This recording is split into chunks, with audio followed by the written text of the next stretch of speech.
Señor presidente, señoras y señores diputados, señor candidato.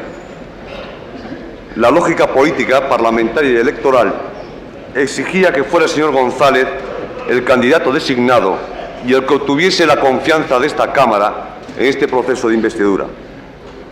Junto a este reconocimiento democrático, quiero, en nombre de mi grupo y de mi partido, felicitar al Partido Socialista por su triunfo en las pasadas elecciones generales del 28 de octubre, al tiempo que nos congratulamos del importante índice de participación habida en las mismas, lo cual es simple y trascendental constatación de que el pueblo ha votado mayoritariamente la consolidación de la democracia, en una situación de fragilidad suma y de ataques crecientes a las instituciones democráticas. El pueblo ha expresado sin ambages su voluntad inquebrantable de vivir en paz y en libertad, lo que las actuales circunstancias exige llevar adelante tantas transformaciones tan profundas como sean necesarias para que la convivencia pacífica y en libertad de todos los ciudadanos y todos los pueblos arraigue de manera irreversible.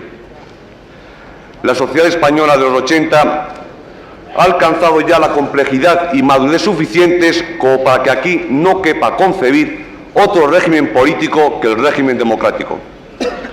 Señor candidato, usted y su partido han alcanzado la confianza mayoritaria del pueblo.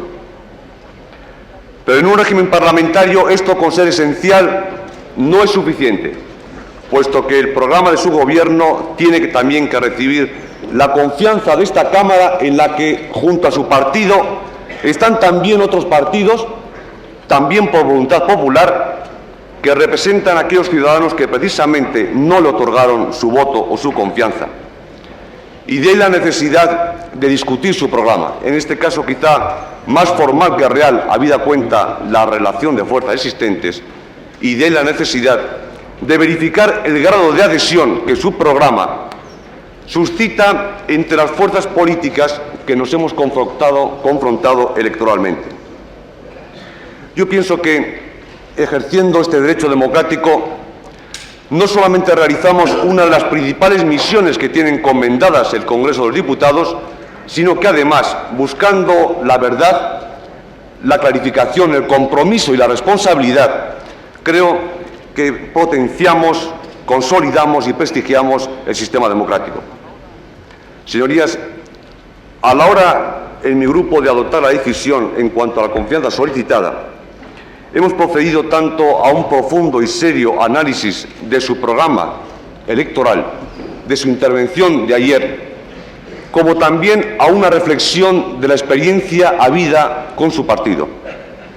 Y de este doble ejercicio hemos constatado la existencia de importantes bases de concordancia, serias discrepancias, de cuya valoración conjunta hemos obtenido conclusiones que yo paso a articular en esta intervención. Es cierto que su programa contiene un importante cúmulo de materias sobre los que coincidimos.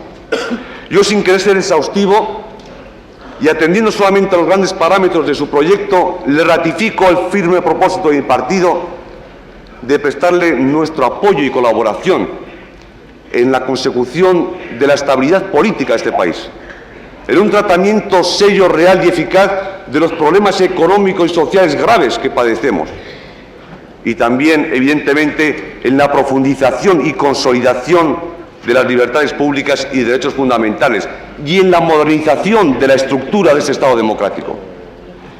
En este capítulo de concordancias, y sin entrar en el detalle, me interesa resaltar, junto a que existe en los objetivos prioritarios de la lucha contra el paro y el relanzamiento de la actividad económica, las que existen en temas relativos como la reforma de la Administración, de la sanidad, de la seguridad social, o en los relativos al tema del bienestar social, a su proyecto del nuevo Código Penal, a la defensa del consumidor, a las libertades individuales, etcétera. O, por qué no decirlo, también nuestra coincidencia en la reforma del gasto público y en la reforma fiscal, cuya consolidación y avance creemos introducirá las cotas de justicia económica inexistentes hasta el momento. Pero quiero detenerme en una tarea común, y es la que se refiere al diagnóstico y modo de afrontar los graves problemas del terrorismo y del golpismo, que aunque fenómenos distintos en su filosofía, origen u objetivos, constituyen o están interrelacionados, puesto que son formas de violencia política contra la democracia y contra la paz. La violencia es un problema, señor candidato, que desgraciadamente usted sabe que ocupa un lugar preponderante y destacado en el ámbito del País Vasco. No hay que olvidar que los problemas de convivencia social y especialmente la práctica de la violencia son anteriores al actual sistema político y sus orígenes se encuentran en la naturaleza política del régimen dictatorial. En la actualidad, transcurridos 5 años de reformas políticas, abiertas las vías democráticas para la solución de los problemas políticos y sociales, todavía la violencia es un fenómeno activo y vivo, pero a pesar de ello, rechazamos con vehemencia las respuestas a este fenómeno basadas en la utilización exclusiva del aparato represivo, como algunos pretenden, al considerarlo como un mero expediente de orden público. El Estatuto de Gernika atribuye a las instituciones autonómicas importantes cotas de poder político. Y en este sentido expresar la convicción de que solo las acciones emprendidas desde aquellas instituciones podrán llegar al objetivo de eliminar la colaboración de parte de la población con los que practican el terror. El Partido Nacionalista Vasco, señorías, ha mantenido, y ustedes lo saben, una actitud de rechazo activo de la violencia armada. Ahora bien, es consciente de que ni las manifestaciones de repulsa por sí solas, ni la acción policial exclusivamente son suficientes para acabar con la violencia en Euskadi. Y por ello consideramos como un cualificado avance todas las medidas políticas y judiciales que sirvan para aislar a estos grupos y así posibilitar una convivencia pacífica en el país. Señor candidato, nosotros nos congratularíamos sinceramente de que existiese convergencia en el modo de abordar tanto el análisis de la violencia como sus posibles soluciones. Y no me duelen prendas en señalar ante sus señorías como puntos muy importantes, positivos y esperanzadores, algunos de los que usted, sin citar ayer, no obstante, contiene en su programa electoral al que se refería.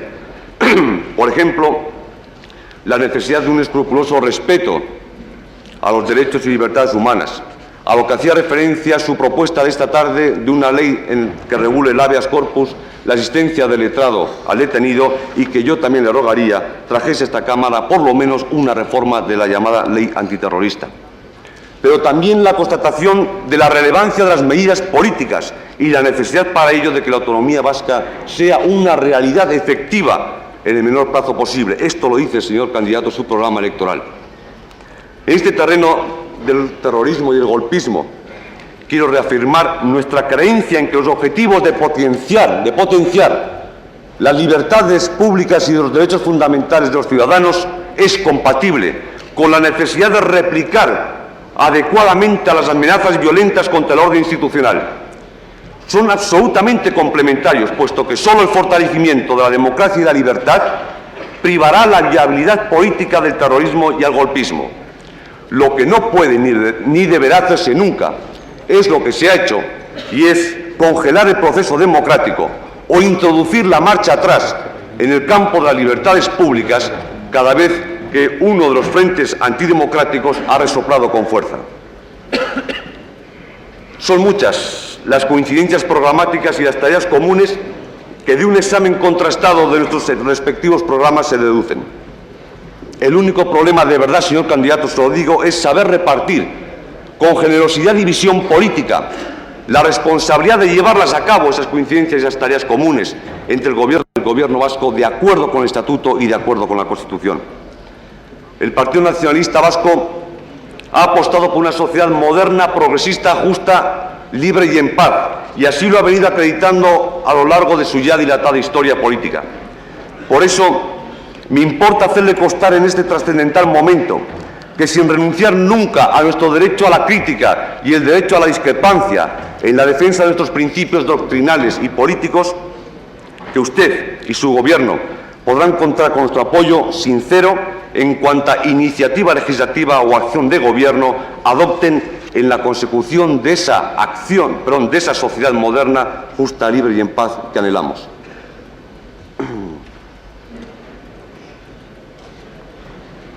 Pero junto a estas bases de convergencia apuntadas, existen también reservas, reparos y discrepancias que desarrollo en 3 bloques temáticos: la política económica, política exterior y política autonómica.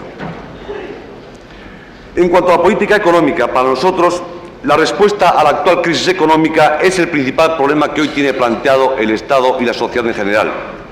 La crisis, aun a pesar de las penurias y sacrificios que comporta, si la valoramos desde una perspectiva histórica, tiende a propiciar la transformación de la sociedad. Lo que verdaderamente importa ante la crisis es la actitud de la sociedad y de los poderes públicos. Si esta actitud es de resignación o de enfrentamiento por el enfrentamiento, se estará propiciando un cambio, pero un cambio a peor, una marcha atrás. Si por el contrario su actitud es de lucha, si asumen una postura activa contra la misma, mediante planteamientos integradores y convergentes, se estará propiciando, a buen seguro, un proceso de cambio a mejor. Perdón, señor Vizcaya. Ruego silencio en la Cámara. Continúe, por favor. Gracias, señor presidente.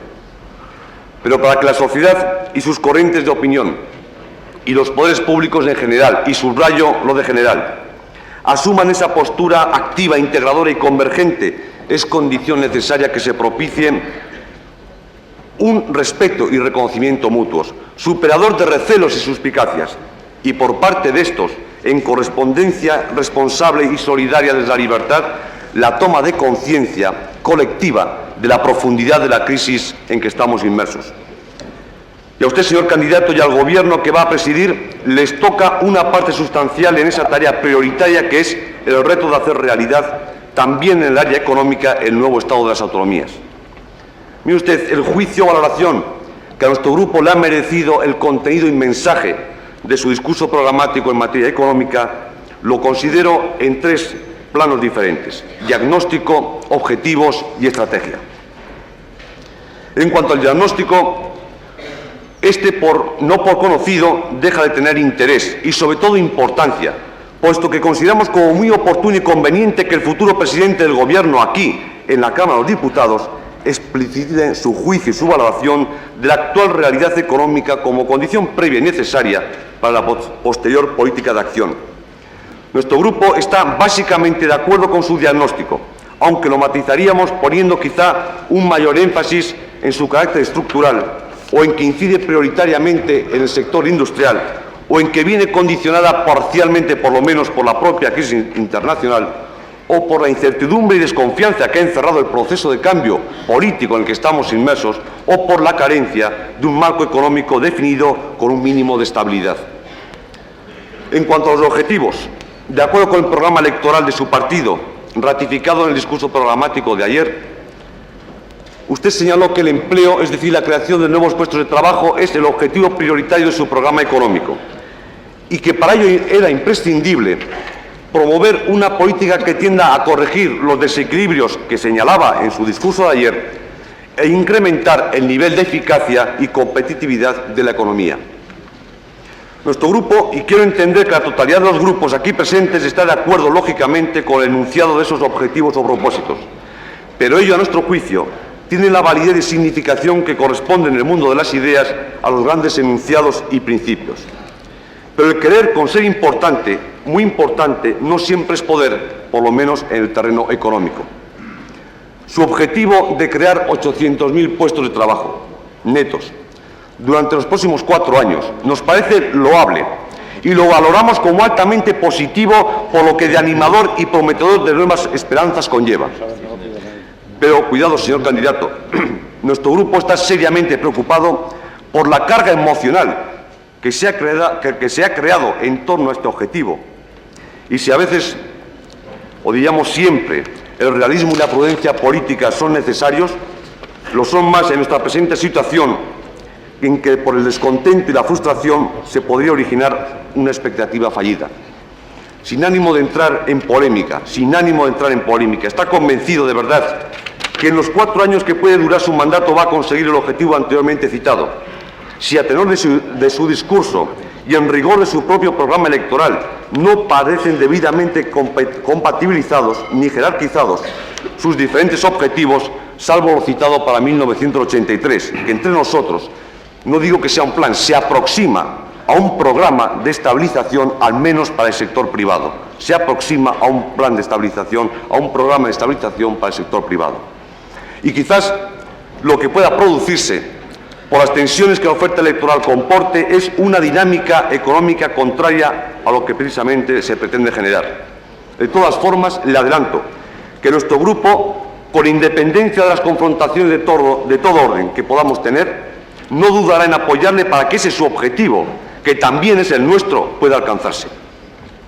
En cuanto a la estrategia, en su discurso programático se ha referido, con la extensión que el tema requiere, a los diferentes aspectos de la política económica, que tanto en su vertiente estructural como de funcionamiento piensa desarrollar en su acción de gobierno. No voy a entrar en la fácil crítica de apuntarle que la economía no es una suma y justapuesta de políticas parciales, sino un todo integrador que nos guste o no nos guste, tiene sus propias reglas del juego. Ni en recordarle que la acción de gobernar comporta la necesidad de fijar un marco de actuación a plazo y dentro de él prioridades en el tiempo, y establecer también actuaciones concretas, porque estamos, y lo reconocemos, en un debate de investidura. En lo que importa son las grandes líneas de acción política y, sobre todo, la voluntad política de llevarlas a cabo. Por otra parte, ya tendremos ocasión de debatir parte de estos extremos en las sucesivas leyes generales presupuestarias que su Gobierno tenga a bien enviar a esta Cámara. Pero lo que sí tengo que señalar es que para nosotros es inaceptable el concepto operativo y real del Estado de las autonomías en el campo económico que se desprende del programa electoral de su partido. Es más, señor candidato, si no me equivoco, este tema ni siquiera fue ayer mencionado. Y nosotros queremos que nuestra voluntad de autogobierno sea una realidad, porque entendemos que es un propósito ajustado a derecho. Yo antes hablaba de que la actitud de lucha convergente entre los diferentes poderes públicos, en su sentido más amplio, era una condición necesaria para la superación de la crisis. Y a esto le tengo que añadir que los poderes públicos están obligados a cumplir y hacer cumplir la normativa vigente en un Estado de Derecho, pero también que en este momento en que estamos configurando el nuevo Estado de las autonomías es preciso que el desarrollo normativo de los mandatos contenidos en la Constitución y en los estatutos se respete debidamente. Tenemos también reparos respecto a su política exterior. Si bien este capítulo ha jugado un papel muy modesto en la campaña electoral y apenas ha incidido en los electores, no nos cabe duda de que puede ser uno de los pilares básicos por los cuales se juzgue la acción del nuevo Gobierno. Quizá el programa electoral de su partido y de su Gobierno destacaría como líneas de actuación la necesidad de una política autónoma, la contribución a la paz internacional y al desarme, la ratificación del Tratado Hispanoamericano, el ingreso en el mercado común, un papel más activo en América Latina y la continuidad en las relaciones amistosas con el mundo árabe, si no me equivoco. Sinceramente, estos puntos, con mayor o menor entonación, han sido ya proclamados en anteriores programas de gobierno y tendremos que atenernos a las actuaciones prácticas, porque en política internacional las declaraciones de intenciones son muchas veces similares y lo que realmente separa y distingue son las materializaciones prácticas. Por un orden cronológico, quizá las decisiones más importantes en política exterior sean la ratificación del Tratado Hispanoamericano, el ingreso en la Comunidad Económica Europea y las previsiones temporales en torno a la OTAN. Y a ello me voy a referir brevemente. El Tratado Hispanoamericano prácticamente está expirado y concluida la prórroga, por lo que somos conscientes de las dificultades de renegociación. Pero, sin embargo, sí nos gustaría conocer de usted, señor candidato, si se va a proceder a esa renegociación y, en todo caso, cuáles son los puntos de reexamen. Esta transparencia de renegociación sería muy positiva en contraste con el secretismo anterior. También quisiéramos expresar una discrepancia con una contradicción que creemos del Partido Socialista. Y es que a través de un tratado, mediante una relación bilateral España-Estados Unidos, nos incorpora al sistema defensivo occidental de una forma directa, asumiendo todas las consecuencias, y por otro lado rechaza su inclusión en el sistema defensivo occidental a través de la vía multilateral, en igualdad y solidaridad con los países europeos que a su vez serán nuestros socios en el mercado común. Porque, señorías, se habla de reforzar el papel de España en el concierto internacional y, sin embargo, la situación de dependencia de una superpotencia creemos que se acentúa más en una relación bilateral que en una relación multilateral. Podemos entender quizá una posición de neutralidad que rechaza ambos tratados, el hispanoamericano y el Atlántico Norte, o una posición occidental y atlantista en favor de ambos tratados, o incluso una posición a favor del Tratado del Atlántico Norte y en contra del hispanoamericano, aunque solo sea por el recuerdo histórico de que fue un instrumento de apoyo a la dictadura. Pero lo que no entendemos es por qué se nos hace partícipe del sistema defensivo occidental a través de ese tratado hispanoamericano y se rechaza, por otro lado, el tratado en el que están nuestros vecinos europeos. Cuando se debatió el ingreso, recuerdo que nosotros, pese a estar a favor del mismo, criticamos la forma en que se hizo, sin contrapartidas, con precipitación y sin recurrir al referéndum. Pero de la misma forma en que el ingreso en el Tratado del Atlántico Norte no conseguimos por ese ingreso precipitado ni siquiera un pequeño avance en las negociaciones de la Comunidad Económica Europea, muchos nos tememos que la decisión de retirarse sí nos pueda ser perjudicial en todos los órdenes, pero en todo caso no convendría una demora excesiva a la convocatoria del referéndum, adoptando una posición que podríamos calificar a la griega de endurecimiento simple de gestos y de traslado a cadenas grecas del referéndum, porque solo contribuiría al confusionismo. Otro punto que nos gustaría conocer, señor candidato, es si el gobierno socialista estaría dispuesto a ratificar el Tratado de No Proliferación de Armas Nucleares que hemos venido insistentemente solicitando y que creemos que sería una aportación importante a la paz y al desarme en el área mediterránea.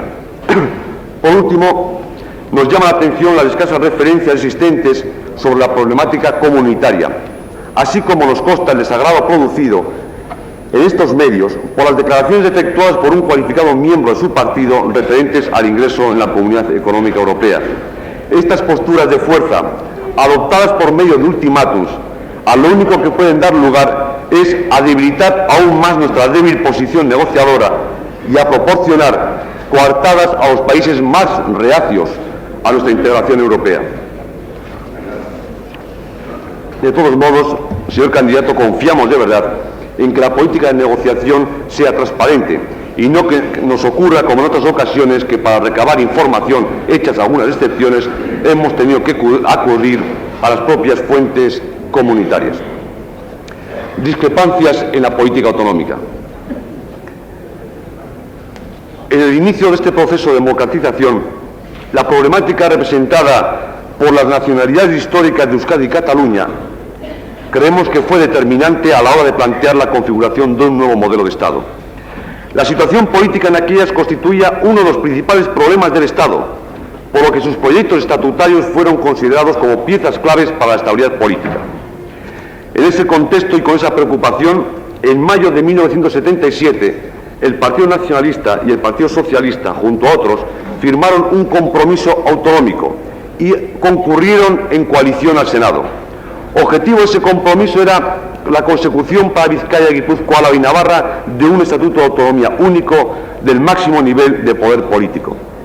Después de prolongados debates en los que comenzaron a significarse las profundas diferencias que sobre el concepto y alcance de la autonomía tenemos y teníamos los nacionalistas y los socialistas, sin embargo, las líneas maestras del nuevo Estado se plasmaron en la Constitución y el Partido Nacionalista asumió junto al Partido Socialista y propició junto a él la tarea de elaborar un estatuto de autonomía, que es para nosotros la expresión pactada y legal de la voluntad de autogobierno y concordia del pueblo vasco.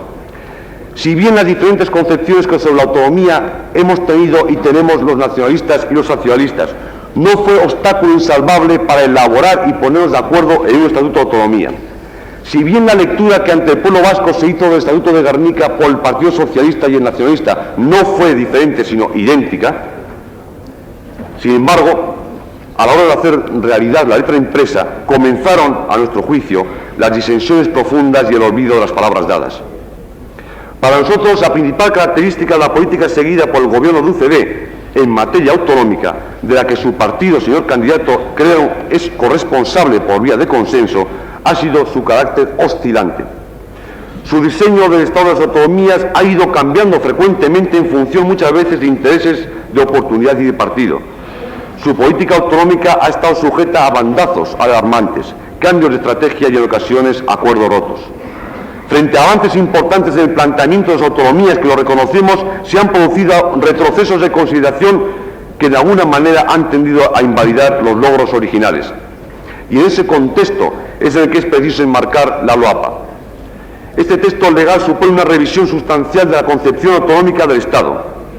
Señor candidato, usted y su partido eran perfectamente conscientes del carácter involucionista que desde el punto de vista autonómico tenían los pactos autonómicos y aquel proyecto cuando comenzó su curiosa gestación a base de expertos en febrero del 81.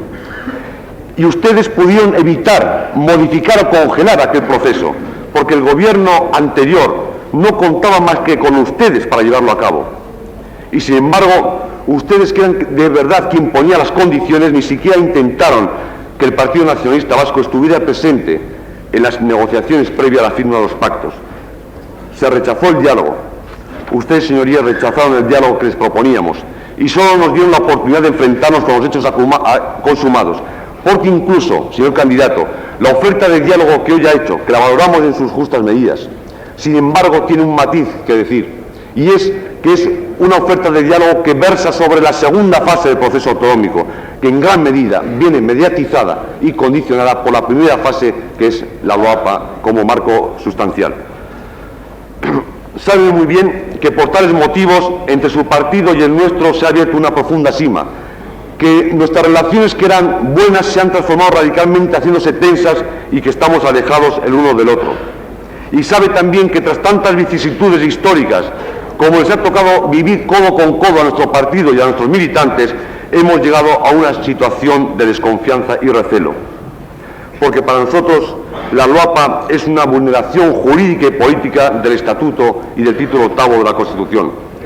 Y con ser importante su cuestión, la cuestión de su inconstitucionalidad, que aceptamos la sentencia del Tribunal Constitucional, pero también le decimos que las normas, incluso con respaldo de juridicidad, admiten una interpretación laxa o una interpretación restrictiva. Lo que a nosotros nos preocupa es el grave problema político que plantea la LOAPA.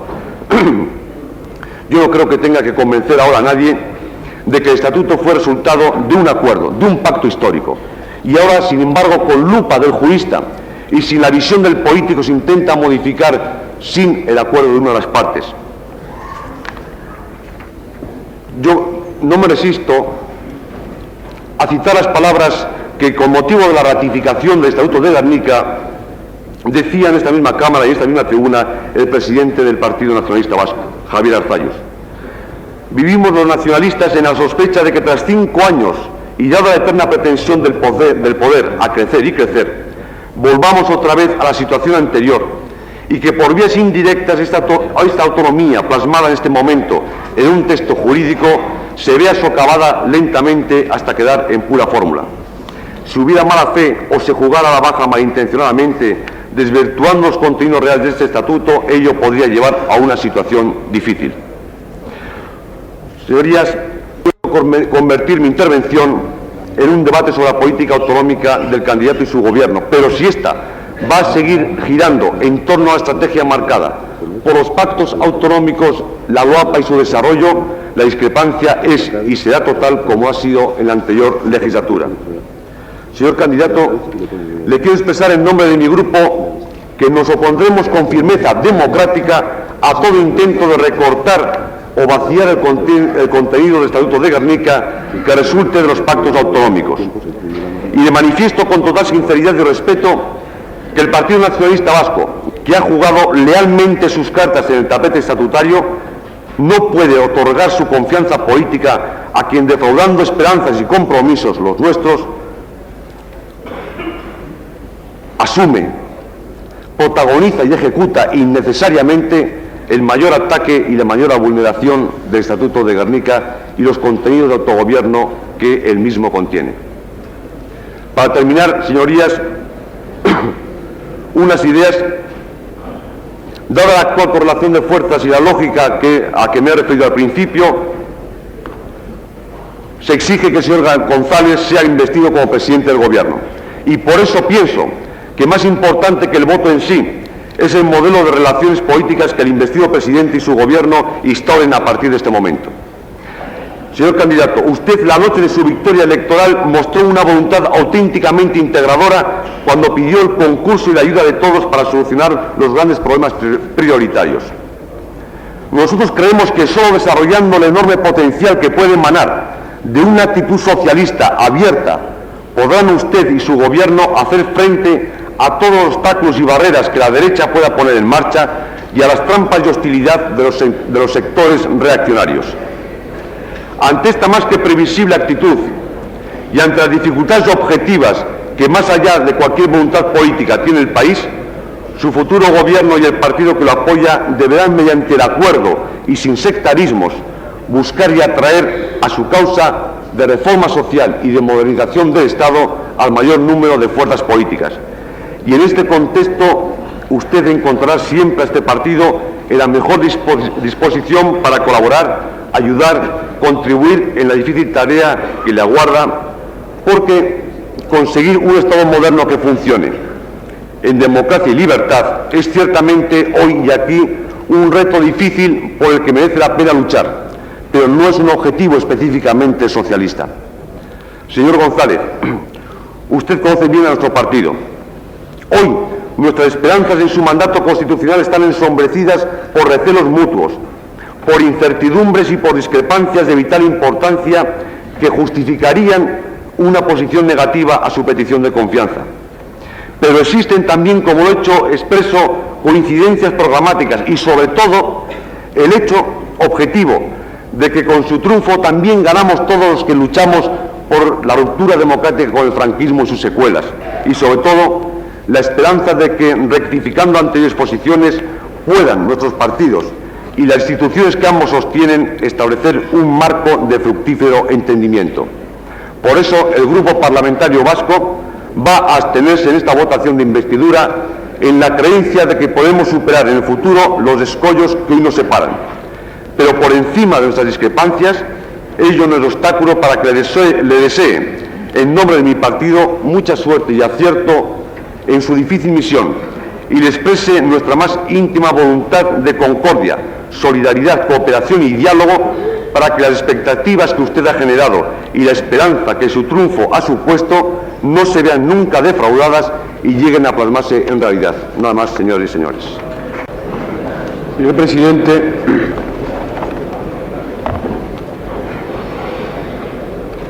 señoras y señores diputados, quiero empezar por decir al señor Marcos Vizcaya que anunciaba su abstención, desde luego no renuncio a intentar convencerlo. Por consiguiente, que así ya estoy dando respuesta a su oferta, que agradezco, de cooperación, de colaboración en objetivos que pueden ser, que deben ser objetivos comunes a amplios sectores de la sociedad, de la población española. Él ha casi terminado su intervención diciendo que los objetivos no son específicamente socialistas. Y yo le querría añadir que por no serlo, lo son profundamente, porque seguiré entendiendo el socialismo como una profundización constante de la democracia, como una profundización constante de la libertad, la individual y la colectiva. Y por consiguiente que estaremos de acuerdo siempre en ese recorrido de ir conquistando libertades individuales, libertades para los pueblos que integran la realidad española. También le quiero agradecer algo que he oído ya ante los medios de comunicación, su actitud de cooperación y de diálogo en las tareas de todos. Porque ya lo dije ayer y lo repito hoy, no creo que esta discusión tenga carácter formal y no real, o más formal que real. No sé si conviene insistir en que para mí el debate parlamentario no tiene por qué medirse, no debe medirse solo por las relaciones de fuerza. Y no renuncio a convencer a mis propios compañeros de grupo parlamentario ni al resto de la Cámara. Creo que esa es la fundamental misión del Parlamento y en la intervención de ayer lo puse varias veces de manifiesto.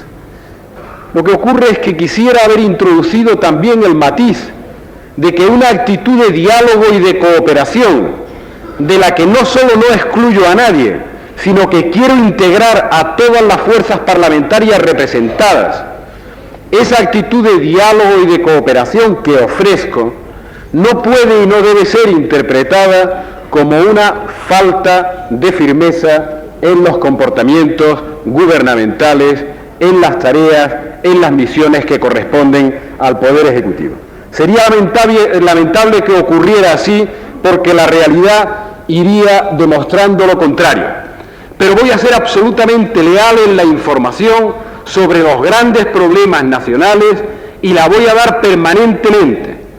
La que tenga que hacerse a un determinado nivel se hará, y la que tenga que hacerse en la Cámara se hará continuadamente en la Cámara. Y espero no llamar la atención con lo que digo, porque sus señorías pueden entender perfectamente cuál es la problemática fundamental de un Estado y todas las eventualidades por las que puede atravesar su vida interna y sus relaciones internacionales. Ha hecho una referencia al problema de la violencia que yo comparto en gran medida, porque creo que no son solo medidas de carácter policial o represivo las que pueden crear el clima necesario para la desaparición de las actitudes violentas. Ayer decía que para mí el concepto de la paz, de la seguridad ciudadana, es algo más. Por tanto, no excluye, sino que amplía algo más que el concepto de orden público como tranquilidad en las calles, con ser muy importante y decisivo para el funcionamiento del Estado el concepto de orden público. Por consiguiente, comparto la necesidad de medidas políticas y de medidas judiciales, y nosotros desarrollaremos las libertades y las desarrollaremos de acuerdo con lo previsto en la Constitución, y estaremos siempre abiertos al diálogo, repito una vez más, pero siempre dentro de los límites de la Constitución. Permítanme que les exprese una confianza y una esperanza que no pretende ser una esperanza inocente. Creo que el 28 de octubre tiene una alta significación y coincido en su valoración para disuadir primero y probablemente para desarmar después a los violentos.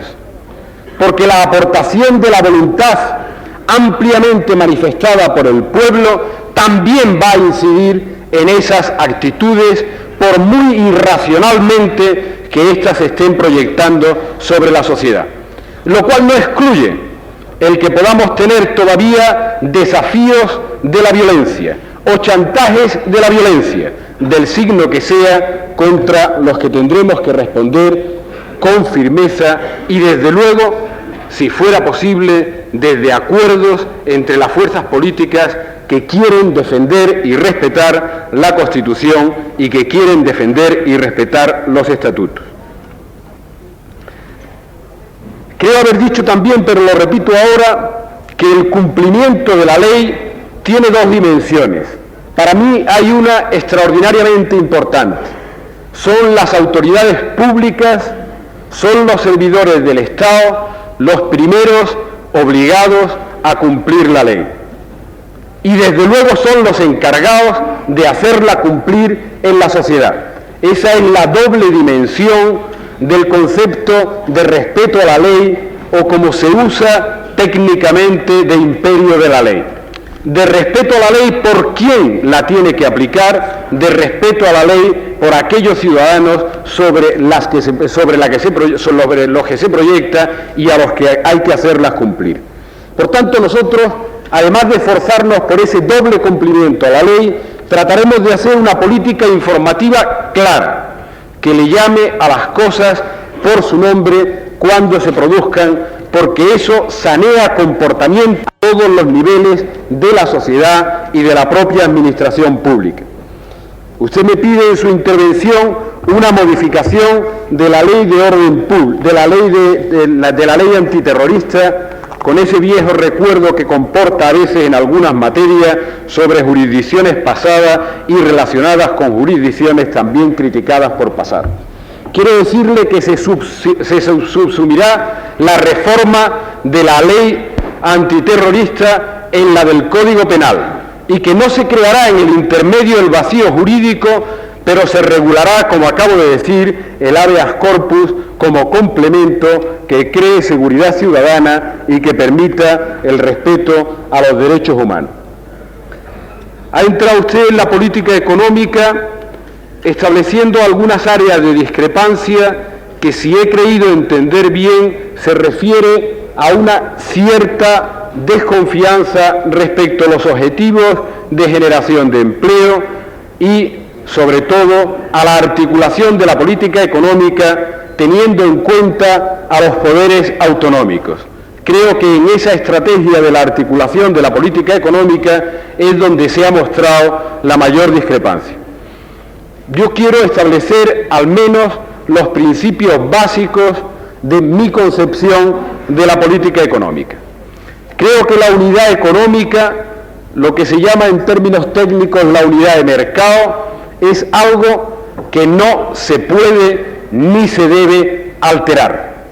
Por tanto, dentro de esa unidad económica y dentro de esa unidad de mercado que creo que compartimos todos, sí estoy dispuesto a cooperar en las medidas que tiendan a desarrollar esa planificación acordada en la lucha contra el paro. Lo anuncié públicamente y creo que hay que hacer descender esa cooperación a los responsables, a los que detentan el poder en las comunidades autónomas y diría más, hay que descentralizar la política económica en medidas concretas, especialmente de lucha contra el paro, también en los ámbitos locales. Es imposible seguir articulando determinados proyectos económicos, como pueden ser los de la vivienda, sin atender a aquellos poderes que tienen mucho más próximos que los poderes centrales las necesidades inmediatas y por consiguiente que tienen una mayor capacidad de ajuste a esas necesidades inmediatas. Y hay un matiz que ha introducido que no quiero desaprovechar para responderle. Me ha dicho que la crisis económica es sobre todo una crisis industrial. Yo creo que eso es una gran verdad, a la que añado algo que tiene también mucha importancia. Donde esa crisis industrial no se produce, es posible que en términos relativos se hable de que hay menor crisis económica, porque no tienen ni siquiera, entiéndase bien lo que digo, la suerte, entre comillas y subrayado, de padecer una crisis industrial. Eso no excluye lo que usted acaba de decir, lo incluye, pero lo incluye dramáticamente, de tal manera que sabiendo que hay que tender a la situación gravísima creada en las zonas industriales de España, no hay más remedio que hacer un esfuerzo de solidaridad para que el equilibrio económico interregional se siga fomentando y produciendo. Por consiguiente, comparto el concepto y añado algo que espero que usted comparta también desde esa perspectiva de solidaridad interterritorial que va a inspirar, no podría ser de otra manera, la política económica del Gobierno. En la política exterior se reproduce un largo debate que habíamos tenido durante el periodo, sobre todo de comisión, en la integración de España en la OTAN. Recuerdo que ustedes planteaban algunas pegas sustanciales para la integración, estando de acuerdo sustancialmente con la decisión política de integración. No quiero recordarle aquel extenso debate y cuáles fueron mis palabras de entonces y lo son de ahora. Una relación bilateral atiende fundamentalmente a los intereses, o debe atender, matiz que le introduzco, en la necesaria reconsideración y, por tanto, posible renegociación del tratado bilateral con los Estados Unidos. Y le doy a cada palabra la precisión que debo darle en este momento por afectar a temas que usted mismo ha considerado temas del gobierno anterior y que no han variado mucho. Ojalá en los temas de política internacional las variaciones que tengamos que ir introduciendo sean siempre las mínimas.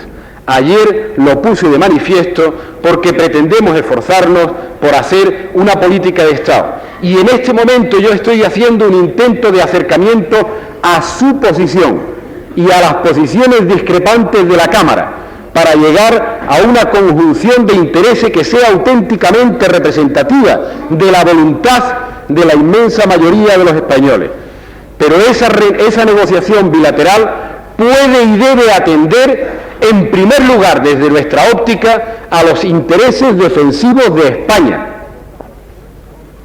Desde la óptica de la contraparte, puede atender a intereses defensivos más globales. Si la negociación atendiera a intereses defensivos respetables, pero que son más globales que nacionales, habría que reconsiderar y renegociar ese tratado bilateral. Y con ese razonamiento le estoy dando respuesta a algo que siempre se presenta como una contradicción. He dicho en muchas ocasiones, y se lo he dicho a nuestros propios interlocutores, ningún ciudadano de ninguna nación del mundo desea quiere tener ninguna instalación militar extranjera en su territorio, empezando por los ciudadanos de los Estados Unidos. Por tanto, en eso creo que no hay discrepancia, que todo el mundo puede aceptar esa verdad como una verdad que pertenece al terreno de lo incontestable, de lo que es imposible de discutir. Pero por consideraciones históricas, por consideraciones del mantenimiento del statu quo y teniendo en cuenta sobre todo los intereses defensivos nacionales, que hay que defender desde una actitud de mayor independencia y de mayor soberanía cada día, nosotros adoptamos esa posición, que no es de dependencia respecto de los Estados Unidos, sino de relación bilateral, que no es el mismo concepto. Y no hemos oído todavía ni un solo argumento de fondo, para no entrar en el debate de nuestra postura, que nos pudiera demostrar cuáles son las ventajas para la defensa nacional, para la seguridad nacional, para la política exterior de España, para su desarrollo interno, de la integración en el pacto multilateral, en el Tratado del Atlántico Norte. No sé si es necesario que precise de nuevo que no se ha producido una situación a la griega, porque no estamos integrados en la organización militar del Tratado del Atlántico Norte. No estamos integrados. Por consiguiente, estamos en una fase de alianza política y en los comienzos de un proceso de negociación sobre una integración militar que he dicho hace un momento que nosotros vamos a congelar y que por consiguiente no vamos a integrar a España en la organización militar del Tratado del Atlántico Norte, dicho en términos populares, en la OTAN. Puede haber posturas discrepantes, las discutimos en aquella ocasión. Yo lo repito una vez más, y también cubrí el flanco de aquellos que pensaban en aquel momento que si no se estaría prestando servicio a otros intereses, no será nunca el problema de los socialistas, porque el servicio que queremos prestar es el servicio a la soberanía y a la independencia nacional. Y antes tal vez utilicé una frase que pudiera parecer agresiva, pero que yo solo quiero que sea expresiva. No puedo imaginar siquiera que haya alguien que sobre el territorio de nuestra soberanía pueda estar mandando como jefe militar sobre un jefe militar español. Y de ese tema tendremos ocasión de hablar con detenimiento, para demostrar lo que ya aseguré en su día, que había precipitación, que no se habían garantizado suficientemente los intereses de España y no se habían garantizado suficientemente los intereses de nuestra política exterior. Me ha preguntado usted por el Tratado de no proliferación nuclear. Le voy a decir cuál es mi posición después de someter ese criterio a un estudio ulterior. Mi actitud es de firma del Tratado de no proliferación nuclear, pero le quiero decir que antes voy a intentar tener todas las garantías de que esa firma no se utiliza contra la necesaria o el necesario abastecimiento de suministros para España. No perderé, por tanto, lo que es una voluntad decidida por mi parte al transformarse en un instrumento de negociación con los demás. Voluntad de firma del Tratado de No Proliferación y, por otra parte, negociación de las condiciones en que esa firma pueda producirse. Pero sí le quiero anticipar que mantendremos firmemente nuestro compromiso de no nuclearizar España ahora que hay unos ciertos vientos de instalación de armas nucleares en lo que se llama Teatro Europeo para las Armas Tácticas. En cuanto al ingreso en la Comunidad Económica Europea, yo creo que se comparte por todos. Usted ha hecho una alusión que califica de declaración negativa sobre lo que puede ser el ingreso de España en la Comunidad Económica Europea. Los efectos de una actitud política son siempre difíciles de medir. Nosotros hemos seguido desde dentro del país y desde fuera, en el conocimiento de las relaciones internacionales que tenemos, todo el proceso de negociación. Hemos advertido en su momento que había, a nuestro juicio, una metodología errónea en la aproximación a los problemas o al proceso de integración en la Comunidad Económica Europea. En la sala está presente alguna persona que se encargó de corregir esa metodología y darle la dimensión que debería tener ese proceso de negociación global y bilateral con cada uno de los países que componen la Comunidad Económica Europea. Pero también quiero decirle que desde nuestro punto de vista hay que expresar con toda claridad a nuestros amigos europeos que el proceso de obstaculización del ingreso de España en la Comunidad Económica Europea no puede ser permanente. No puede ser permanente. Yo soy de las personas que he defendido que no se pueden poner fechas limitativas que después haya que ir vulnerando tiempo a tiempo o plazo a plazo. Y de eso ya hemos tenido algunos ejemplos.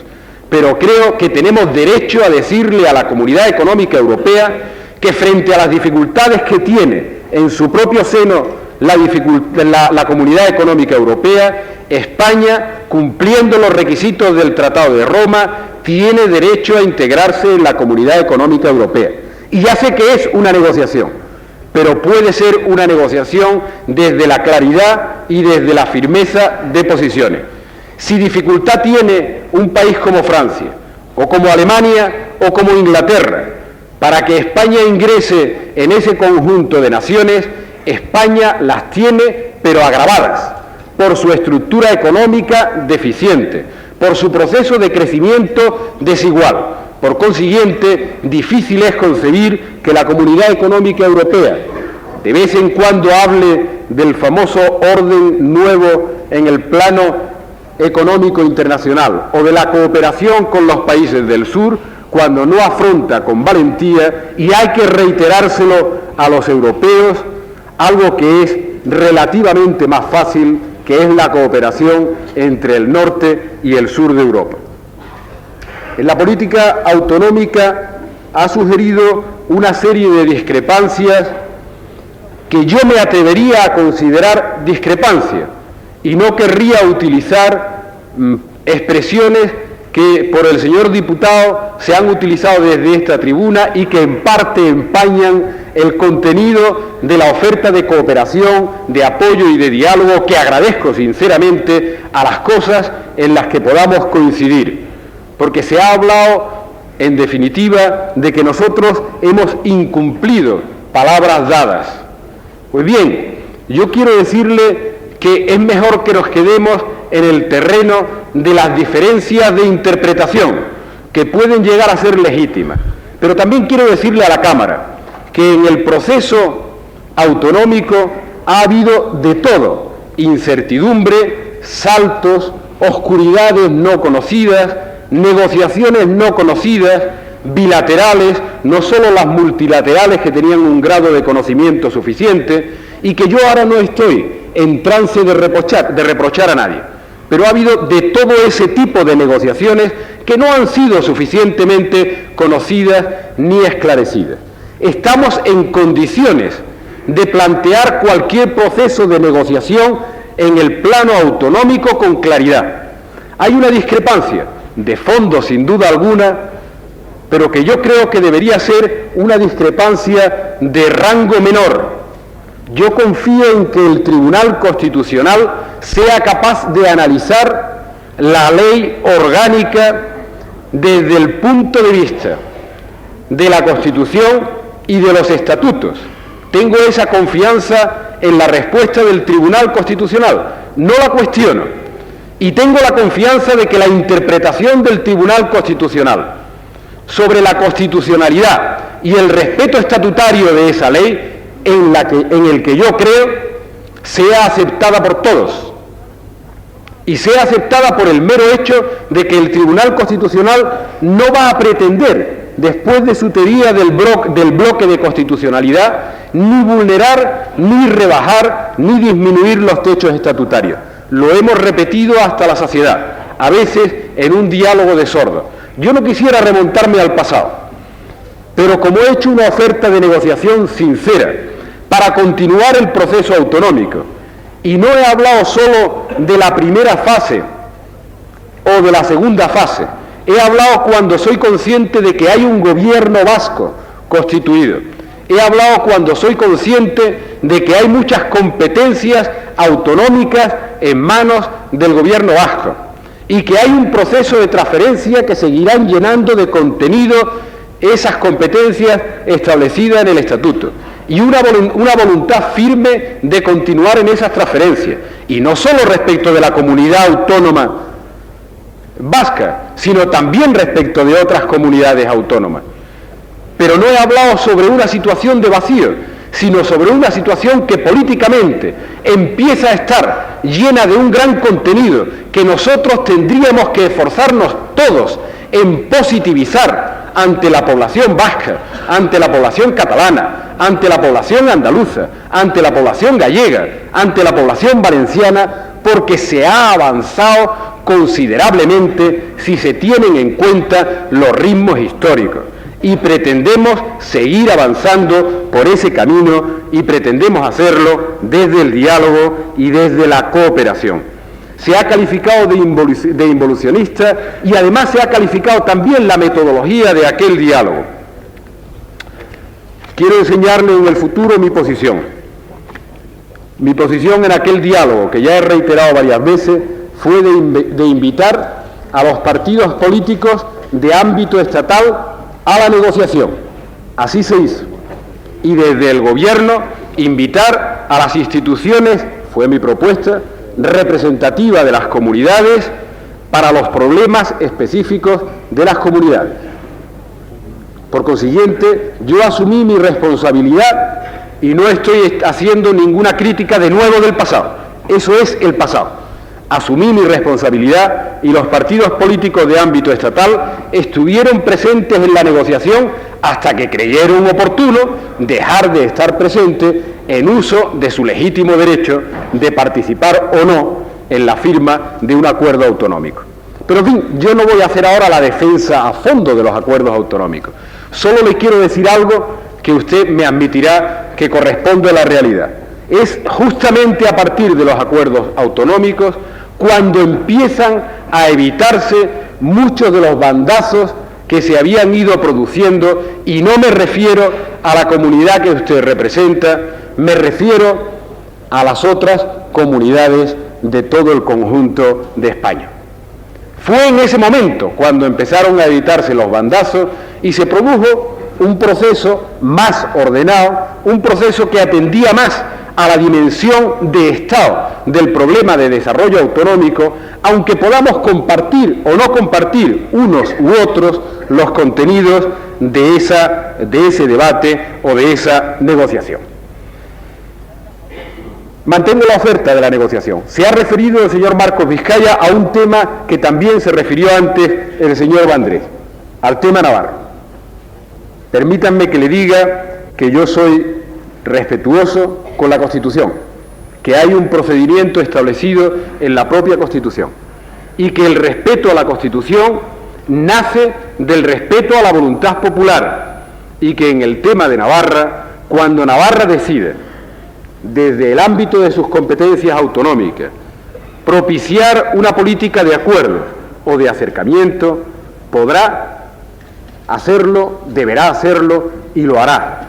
Pero tienen su propio marco autonómico y a ellos les compete desarrollarlo, a ellos con la voluntad soberana que expresa el pueblo en las urnas, y no soberana en el sentido nacional del término, sino en el sentido limitado de la soberanía limitada que cualquier comunidad tiene.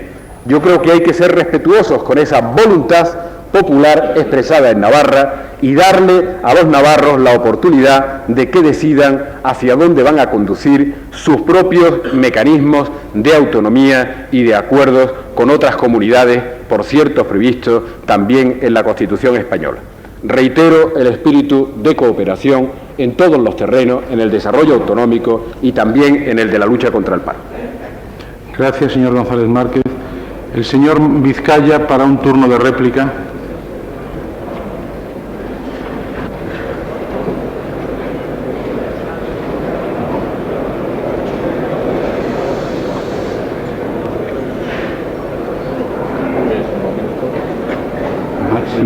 Máximo de 10 minutos. Señor presidente, señorías. Por favor, un momento. Ruego silencio en la Cámara. Muy brevemente voy a replicar algunas de las intervenciones que ha tenido respecto a nuestra posición, a nuestra toma de postura. Al hablar de que existía una coincidencia en la estrategia y objetivos económicos, usted señalaba que quizá la única diferencia que hacíamos era en cuanto a la distribución de la responsabilidad o titularidad de llevar a cabo las medidas económicas a nivel del Estado.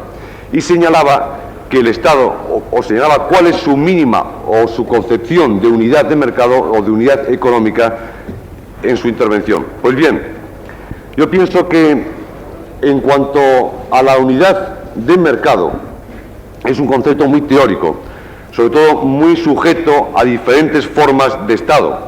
Por ejemplo, en Alemania el concepto de unidad de mercado, globalizando a todo el Estado, es muy diferente al que usted apuntaba. Es decir, no es un concepto cerrado, sino que el concepto de unidad de mercado admite variaciones y gradaciones. En segundo lugar, yo le quiero decir que la oferta de distribución de poder en la solución, más que de poder, de responsabilidad o titularidad, en la solución de los graves problemas económicos y sociales, debe de materializarse en ese proceso de transferencias al cual yo me refería, en materia, por ejemplo, de empleo, o en materia de seguridad social, o en materia de sanidad. Por eso le decía que las coincidencias, lo importante sobre respecto a ellas era el saber repartir con visión política y generosidad la responsabilidad de llevarlas a cabo. Ese era mi planteamiento.